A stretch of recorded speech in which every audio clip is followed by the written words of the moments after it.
What we are witnessing in Iran today is not merely unrest, nor is it simply another episode of street protests captured in fleeting headlines.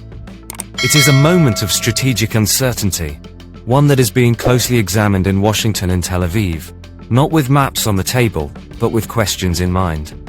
Iran is facing a convergence of pressures: economic collapse, public frustration, political rigidity, and a widening gap between the state and its citizens.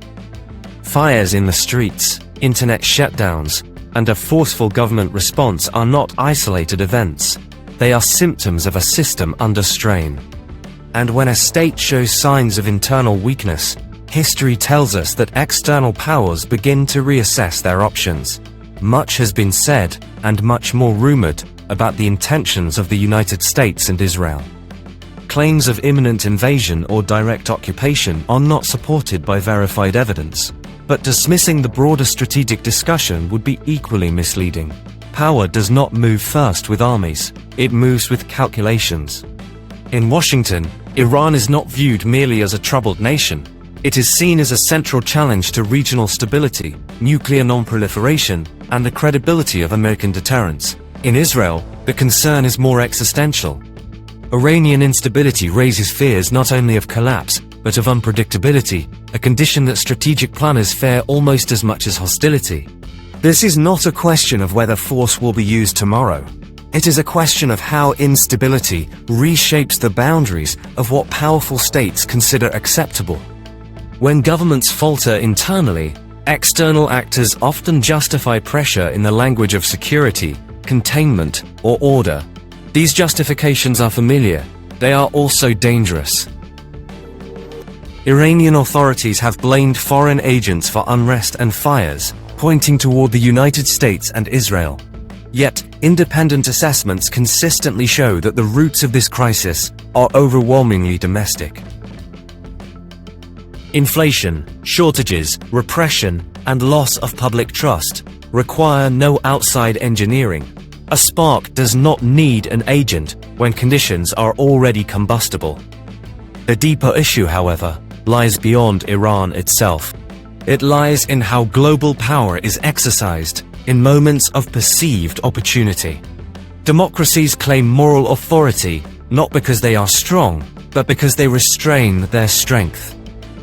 The difference between leadership and domination is not capacity, but choice. The United States has learned, often painfully, that interventions justified by urgency can produce consequences that outlast their rationale. Israel, too, understands that security gained through force alone is temporary, while legitimacy is enduring. And yet, when instability spreads, the temptation to act grows stronger. This is why the current moment matters. Not because a decision has been made, but because assumptions are being tested. What happens if Iran weakens further? What if internal collapse creates regional spillover? At what point does non-invention become, in the eyes of strategists, irresponsible restraint?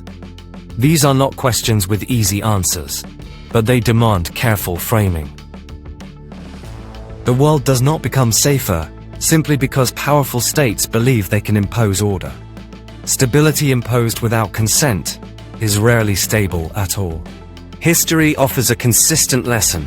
When power acts without legitimacy, resistance multiplies. When institutions are bypassed in the name of necessity, norms erode. And when restraint is abandoned, consequences rarely remain contained. Iran today is not the center of a war. It is the center of a debate about limits, responsibility, and the role of power in an unstable world. The real test is not Iran's endurance, but whether those watching from afar remember that influence gained without principles is influence quickly lost. In moments like these, strength is not measured by how far power can reach, but by how wisely it is held back.